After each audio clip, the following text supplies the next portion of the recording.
Salam, hörmətli tamaşaçılar. Din və Cəmiyyət verilişində xoş gördük sizi. Hədislərimizdə müsəlmanlara tövsiyə edilir ki, Allahın əxlaqı ilə əxlaqlanaq. Allahın ən mühüm sifətlərindən, xüsusiyyətlərindən biri də mərhəmət, bağışlamaq, əfv etməkdir. Biz müsəlmanlar da Allahın bu sifətindən ilham alaraq, onu özümüzə rəhbər tutaraq bir-birimizin günahlarından keçməli, bir-birimizin nöqsanlarını bağışlamalıyıq. Elə biz də bugün müsəlman əxlaqının ən mühüm tərkib hissələrindən biri olan əfv, bağışlamaq, güzəşt mövzuları haqqında danışacağıq. Qonaqlarımızı sizə təqdim edirəm. Bugünkü qonaqlarımız fəlsəfə elmləri doktoru Könül xanım Bünyatzadə və ilahiyyatçı Ağa Hacıbəylidir. Mən sizə salamlayıram. Verilişimizə xoş gəlmişsiniz. Çox sağ olun. Ağa müəllim, gəlin elə söhbətimizə mən müqəddimədə dediyim mövzudan giriş edək. Allah Taala'nın ən mühüm sifətlərindən biridir bağışlamaq, əfv etmək, günahlardan keçmək, eyibləri gizlətmək. Bax, müsəlmanlar bu xüsusiyyətləri özləri üçün necə ülgü tutmalılar? Öz gündəlik davranışlarında, rəftarlarında necə qorumalılar bu tarazlığa? İnsan sosial həyatda daim insanlarla ünsiyyət qurma məcburiyyətindədir. Çünki sosial bir varlıqdır. Onun belə bir ünsiyyətə gerçək mənasıyla ehtiyacı var. Onda biz mükəmməl olmadığımızı bilirik. Həyatda insanların qüsurlu, nöqsanlı, eyni zamanda əməllərində, düşüncələrində, fikirlərində bəzi qəbahətlərin olduğunu biz bilməli və bunu belə qəbul etməliyik. Ona görə də insanların önəmli olaraq din pəncərəsindən, vəhiy pəncərəsindən bir-birlərinə baxdıqları zaman təbii ki, Allahın o insanlara necə müamilə etdiyi, necə rəftar etdiyini bilməli və özəlliklə ən böyük nümunə olaraq teorik yöndən, məsələn, səmavi kitabları tanıyırıq, onu praktik olaraq həyata tətbiq edən Peyğəmbərlərin, Allahın salamı olsun cümləsinə, onlar çox böyük nümunə və örnək insanlardır. Təbii ki, bir müsəlmanın da örnək seçəcəyi insan bir abidə şəxsiyyət olaraq həm ismətdə, həm həyada, həm mərhəmətdə, həm şəfqətdə xüsusilə Hz. Muhammed Mustafa sallallahu aleyhi və səlləm olmalıdır. Biz onun ümmətiyik, onun davranış modelləri bizim üçün önəm kəsb edir və biz onu gözəl tanımalıyıq. Əgər tanıdıqdan sonra onun rəftarlarını görəcəyik ki, biz də həyatımıza kontrol verək. Səhvləri, xataları bağışlamamız üçün hansı addımları atmalıyıq? Özəlliklə Peyğəmbərimiz aleyhissalatu vesselam da ona enən kitabı tətbiq edib. 23 il başqa bir alimin, başqa bir yazarın məqaləsini, fikrini nəşr etməyib. O, Rəbbimizin vəhiyini insanlara 23 il çatdırıb, yəni Quran-ı Kərimi. Bu yönüyle də bizim Quranı daha dərindən, daha bir əngin yönü ilə öyrənməmizə ehtiyac var. Mənə elə gəlir ki, ən böyük problemlərin elə qaynağı bizim ana kitabı olan həyat kitabını, o fikir atlasımızı, düşüncə xəritəmizi formalaşdıran bu kitaba olan münasibətimizdən dolayıdır. Və eyni zamanda onu canlı tətbiq edən, canlı Quran olan Hz. Muhammed Mustafa'nı yaxşı tanımamamızdan dolayı bir çox xataları, səhvləri edik. Məsələn, Quran-ı Kərim sevgili Peyğəmbərimizə, onun şəxsində Peyğəmbərlərə buyurur. Deyir ki, sən əfv yolunu seç, bir əmirdir bu. Arxasınca isə deyir ki, amma həqiqəti çatdır.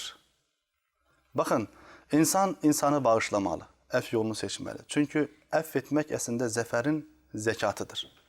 Və açığı söyləyək ki, əfv etmək intiqamla daha şərəflidir, daha üstün, daha xeyirlidir. Amma həyatda bunun da bir ölçüsü var. İnsan nəyi əfv edəcək, nəyi etməyəcək. Elə məsələlər var ki, biz onu sevgili Peyğəmbərimizin şəxsində görür, şəxsi həyatına, şəxsinə aid olan o qədər həqarətləri, təhqirləri, məsxərləri bağışlayıb. Amma o məsələlər ki, şəxsindən daha yuxarı bir səviyyədə, yəni Allaha aid haqq, hüquq məsələləri olduğu zaman isə o məsələlərdən əsla vaz keçməyib. Bu baxımdan sevgili Peyğəmbərimizin amma o sonsuz üfüqlərə açılan əngin rəhmətini biz görməliyik.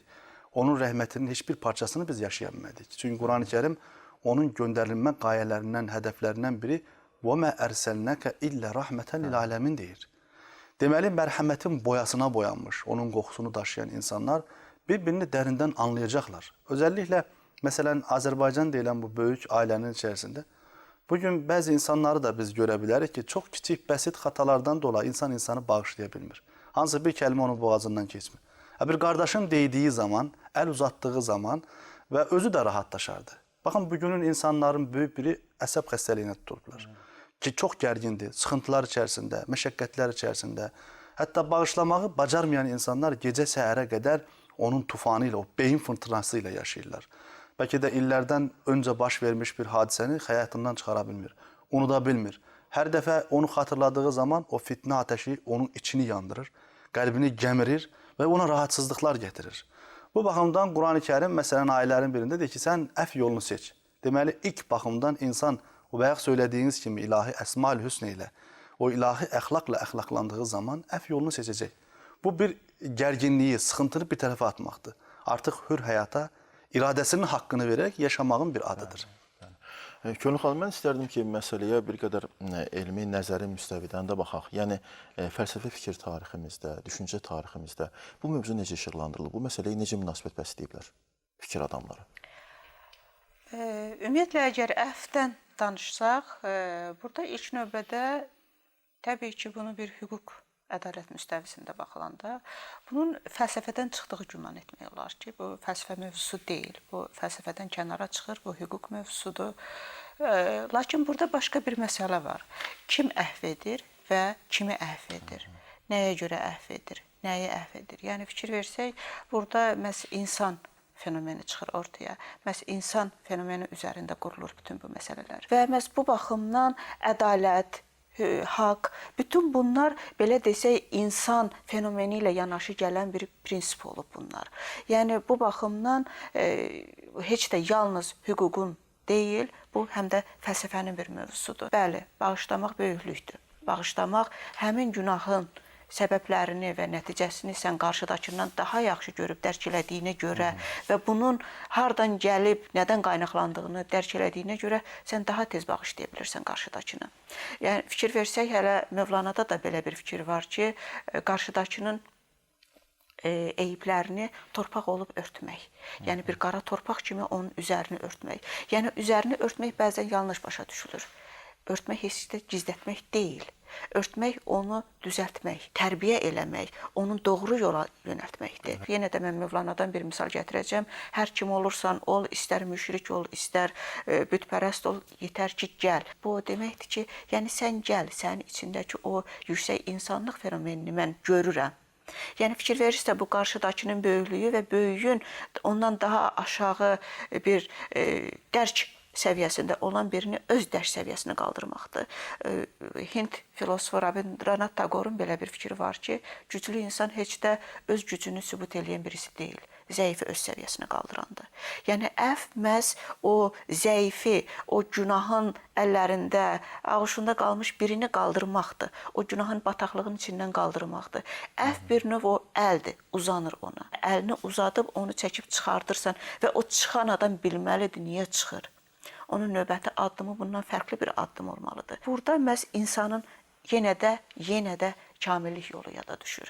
İnsan məhz nə qədər güclü bir mükəmməl savada, imana, əqidəyə sahib olarsa, qarşıdakını da bir o qədər güclə dartıb çıxarda bilər. Sən kifayət qədər güclü olmalısan ki, əhv eləməyi də bacarmalısan. Burada sənin maarifləndirmək bacarığın, burada sənin qarşıdakında inam yaratmaq bacarığın, inandırmaq bacarığın olmalıdır. Və bunun üçün sənin özünün kifayət qədər biliyin, əqidən yüksək səviyyədə olmalıdır. Fikir verirsiniz, hamısı bir-birini tamamlayır və tamamladıqca bir insan fenomeni yaranır.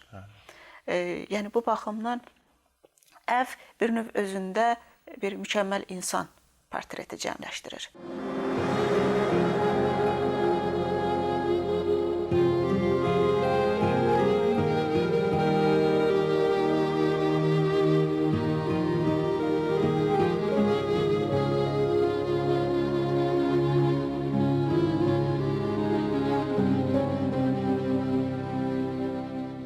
Biz Peyğəmbərimizdən danışdıq. Mən istərdim konkret misallarla Peyğəmbərimizin əfvi, güzəşti haqqında danışaq. Yəni, böyük günahkarları bağışlamağı, kiçik xəta edənləri bağışlamağı, ailənin içində özünü necə aparmağı, kiçik nöqsanları necə bağışlamağı, səhabələri ilə rəftarı, günahkarlarla, hətta çox ağır günahlar etmiş günahkarlarla onun rəftarı. Bax, bu məsələləri bir qədər konkret misallar Siz həqiqətən o kainatın göz bəbəyinin 23 illik nübüvvət dövrünü araşdırıb ortaya çıxaracağımız nümunələr o qədər çoxdur ki, 23 ildə onu biz belə də proqramın içərisinə yerləşdirməmiz imkansızdır. Amma bəzi detallara diqqət yetirmək gerçəkdən önəmlidir. Məsələ insan yetişdirməklədir. Bəlkə onun xanımın da söylediyi kimi təlim-tərbiyə məsələləridir. Özəlliklə insanı yetişdirmək, cahil bir toplumu, qaranlıqlar içərisində yaşayan insanları həyatla, həyat gerçəklikləri ilə, kainatla, metafizik aləmlə ahiretle onları şuurlandırmak bu küçük bir mesele değil. İnsanın beynini formalaştırmak, onun düşüncesini formalaştırmak, onun mimarı olmak ve bunun için bütün gece günü çalışmak. Ve kısa bütün müddət əziyyətlere ərzində bəli, 20 il ərzində. az zaman içerisinde çok iş görmek, çok büyük bir yenilikleri üfüq aça-aça, zəhmətlərə qatlaşa-qatlaşa, böyük bir səbirlə, mətanətlə bu işin öhdəsindən gəlmək, bir alimin deyil, yüzlərlə, minlərlə müəllimin, akademikin, professorun görə biləcəyi işləri bir nəfərin görməsi gerçəkdən insanın ağlını, xəyalını mat edir. Bu yönüyle sevgili Peygamberimiz Aleyhisselatü Vesselam'ın hələ belə deyək, Məkkədə gördüyü, o müşahidə etdiyi çiləli hadisələr, evlərinə qədər insanların gəlməsi, tələbələrinə müdaxilələr edilməsi, onlara qarşı həqarətlər, amma zərrə qədər onlara müqabil verilmir. Çünkü o bilirdi ki bir gün ona ziyan vermek, ona zarar vurmak, onun karşısını kesmek, bu nura karşı çıkan insanlar da onun tələbələrindən olacak. Ona göre onlara hiç zaman aşağı gözlə baxmayıb. Onların kurtulması için, kurtuluşu için çalışıb. Mesela Ebu Cehil cehaletin atası demekti. Tam 48 defa onun kurtuluşu için kapısını döyüp. Nihayet Mekke'de onlara yaşama hakkı tanınmadı. İnsanlar Allah var, tek değil, ahiret var dediği zaman onlara karşı büyük bir mücadele, büyük bir mübarize aparılır ve haksız yere insanlar ezilir. Hazreti Bilal'a özünden ağır üzerine taşlar yığılır ve incidilir sehranın içerisinde, kumların arasında, kum gölünün içerisinde insanlar batırılırdı. Hakaretler yağdırılırdı insanların üzerine ve bütün bunlardan dolayı Medine dövrü başlayır. Hicretten sonra da onlara gün verip ışık verilmir. Yine ordular kurulur, üzerlerine hücumlar keçilir. Yaşadığı toplumun içerisindeki fitne kazanları kaynadılır. Oradaki kara güruh insanları böyle de tehrik edir Peygamberimize, onun eshabına karşı böyle kızıştırıcı bir mövqe tutturulur ve nihayet bu kadar ateşler daim Nebiler Sultanı bir Kövser suyudu. O odu söndüre nihayet bir gün büyük bir orduyla Mekke'ni fethetmeye gelir. Burada özellikle bir iki cümleni söylemek isterdim ki orada bayraktarlardan biri Übeyde adında bir zat var. O görülen hadiselerden dolayı artık bugün intikam alacak, kısas alacak, biz de hakkımıza kavuşacak şuuru ile yanımda etrafında olan insanlara deyir ki bugün artık zafer günüdür. Kureyşlerin rezil olacağı bir gündür. Bugün kan akıtılacak, falan olacak ve insanları böyle diyek artık o kanı tökmeye tetkileyir, hazırlayır. Sevgili Peygamberimiz sözün sultanı bu şeyleri eşittiği zaman ilk önce bayrağı onun elinden alır. Bakmayarak sahabesidir, bayraktarıdır. Bayrak alınır, Hazreti Ali Aleyhisselam'a verilir ve arkasında söylüyor ki doğrudur bugün zafer günüdür ama sadece bizim değil Mekke'nin zafer günüdür. Kureyşlerin de zafer günüdür. Bugünler kan tökmek günü değil, bugün sülh günüdür. İslamiyet'in ruhunun şadlandığı bir gündür. Ve böylece bütün yorumları, təbirləri daha farklı bir mecraya yöneldir sevgili Peygamberimiz, düzeldir, ıslah eder. Kan tökülmeden şehir alınır. Ve tabii hemin gün Mekke 23 il içerisinde evlatlarını öldürmüş, yüzlerle belə deyək, həqiqi sahabeleri kesip doğramış insanlarla Allah Resulü bir Fatih kimi davranmadı. Ve onların karşısına çıkıp dedi ki, bugün benden ne gözlüyorsunuz? O güzeller güzeli Aleyhisselatü Vesselam galip güçlü bir orduyla Mekke'ni fethetmiş ve bütün insanlar da elinin altında. Bir sözüyle başlar bedenden üzüler ama başka söz söylüyor. Hazreti Yusuf'un yolu burada da özünü gösterecek. Ve bugün size entum tulaka. Siz bugün azatsınız. Hatta Ebu Sufyan'ın belə deyək, evine giden bir insan varsa o da azattı, bağışlandı. Bakın ama hadisenin başka bir yönünü size söyleyeceğim. Günlerin bir günü ise zengin bir aileden, Müslüman ailelerden birisinin evladı, Müslümanlardan birinin her hansısa bir malını götürmüş olur, uğramış olur. Ve bu hadise sevgili Peygamberimize çattığı zaman ona had cezası təyin olunması anında görürler ki zengin bir ailenin, neslin evladına ve bu bir hakaret kimi görürler. Müslüman olsalar da biz zenginiz, toplumun içerisinde bizim sinifimiz alidir, biz ali irik kimi özlerinin dine kadar bile tanıtırlar. Ama İslam'da herkes kanun karşısında darağın dişleri ne dese eyni beraber hukuka maliktiler. Ve bir iki nefer de araçlı adamlar tapırlar ki şefaat etsin Allah'ın Resulü.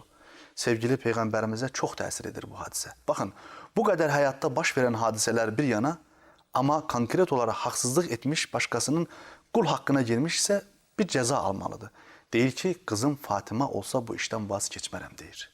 Ve arkasında söylüyor ki bilirsiniz sizden önceki qövmlərin, xalqların, millətlərin çöküş səbəbi nə idi?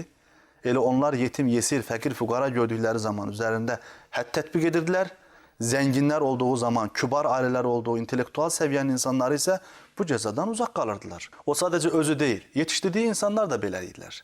Onlar da birbirlerini bağışlamağı bacarırdılar. Həqqi mənasıyla etiraf etmiş, yani peşman olmuş, günahlarından dolayı gözyaşı akıdan insanlar zaman zaman böyüklər tərəfindən bağışlanılıb.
Könül xanım, məsələni başqa bir yöndən araşdıraq.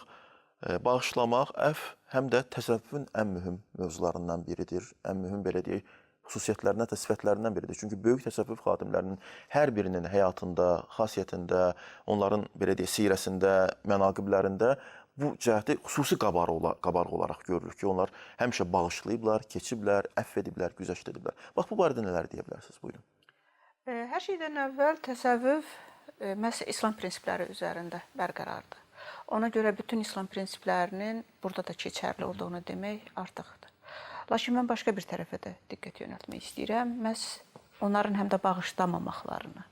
Niyə? Niyə məhz buna yönəldirəm? Yəni, nədənsə təsəvvüf deyəndə, İslam deyəndə hər şeyi bağışlamalıdır. Niyə bağışlamadı? Sonsuz humanizm. Bəli, sonsuz bir humanizm gözləyirlər. Hətta qarşıdakı bunu təhqir eləsin, bunu hətta öldürsün, amma niyə bağışlamadı? Bəs müsəlman idi deyə bir fikir formalaşıb artıq. Yəni, bu yanlış bir fikirdir. Quran-ı Kərimdə də var. Sənə qarşı vuruşana sən də vuruş. Sənin dininə hörmət eləməyib səni incidəni özünü müdafiə elə ən azından. Yəni, bu bir prinsipdir və bu olmalıdır.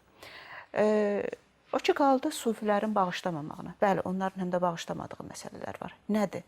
Təsəvvüfdə ilk növbədə məhz bu dünya malına aludə olmamaq və dünya malına görə öz dinini, əqidəni satmamaq var. Dünya malına aludə olan və dünya malında gözü olan sufilər həmən uzaqlaşdırılıb.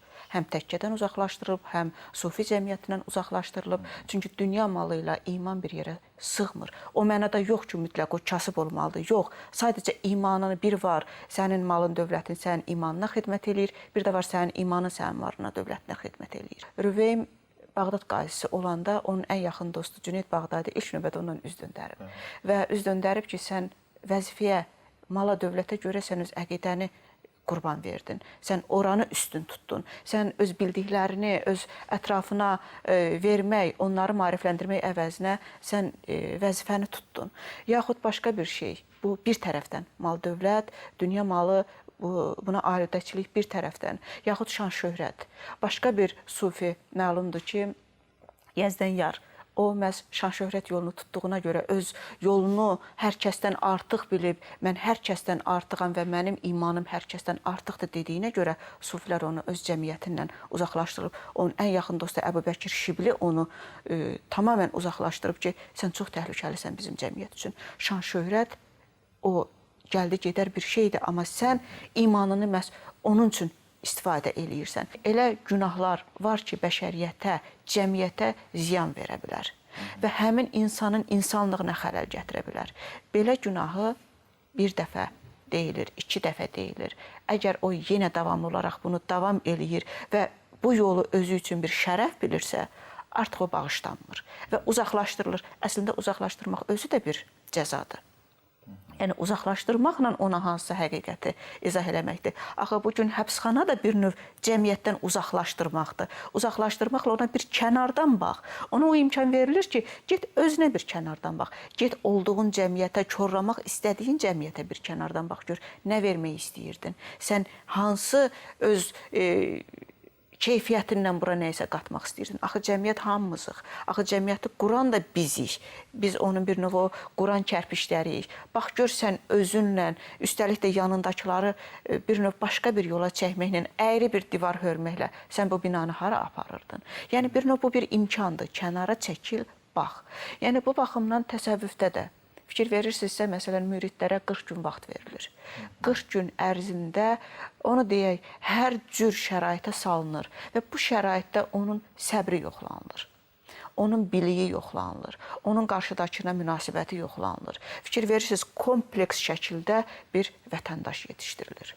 Yəni, fikir versək, bugün bir növ o vətəndaşlıq və din sanki bir-birinə uzaq kimi görünür.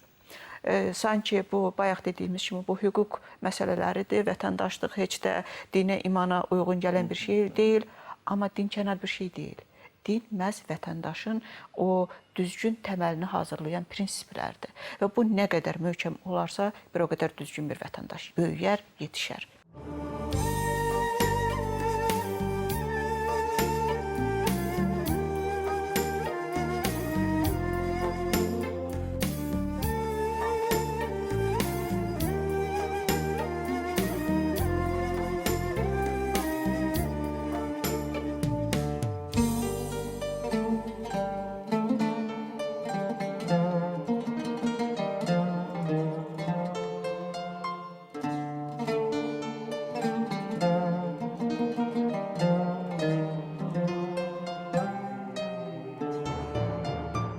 Sonuncu sualı cəmiyyətimizdəki real mənzərə ilə uyğunlaşdırmağa çalışacağam.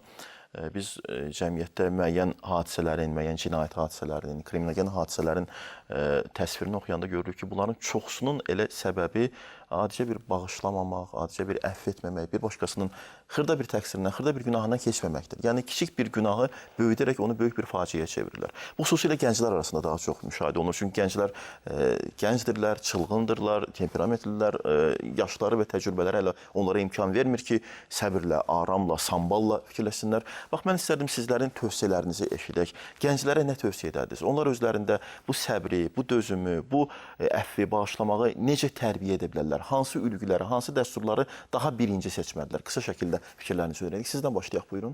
Özəlliklə, məsələn, o milli şuuru, milli təfəkkürü biz bu günləri o gənclərə aşılamaq üçün həqiqi elm adamlarıyla, elm xadimləri ilə, bəlkə də o gənc nəsili daha çox görüşdürmək, onların görüşlərini, fikirlərini almaq. Xüsusilə bu sahədə, məsələn, o könüllərə xitab edən həqiqi vaizlərimizin, xətiblərimizin cümlələrini, fikirlərini, düşüncələrini o gənc nəsilə çatdırmaq, onlarla onların münasibətlərini qurmaq. Çünki bu insan kapitalı bizim, bu sərvət bizim sərvətimizdir.